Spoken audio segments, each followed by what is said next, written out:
ஜென்மத்துக்கு பழிய தலையில சுமந்துகிட்டு 12 வருஷமா நான் என் அண்ணனோட பேசுறது இல்ல. என்ன சாதிச்ச நீ? மறுபடியும் வருமா அண்ணன்? கிடைப்பானா மறுபடியும்? கணவனோ மனைவியோ இறந்து போனால் மறு திருமணம் கூட செய்து கொள்ளலாமே தவிர நீங்கள் உங்கள் பெற்றோரிடம் இருந்து மற்றொரு குழந்தையை பெற்றுவிட முடியுமா? அண்ணனையோ அக்காவையோ தம்பியையோ தங்கையோ பெற்றுக்கொள்ள முடியுமா? தாய் தந்தையரை மறுபடியும் பெற்றுவிட முடியுமா?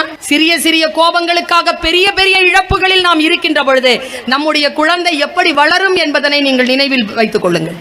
அறத்துடனும் கருணையுடனும் இருக்கக்கூடியவர்கள், மனித மனதை மாற்றக்கூடிய கதைகள், நமக்கு நம் வாழ்க்கையின் கெட்ட வழிகளில் இருந்து நம்மை மீட்டெடுக்க கூடிய கதைகள் நம்முடைய கதைகள். நம்முடைய வளர்ப்பு போல் மேலை நாடுகளில் வளர்ப்பு கிடையாது பெற்றோர்களே.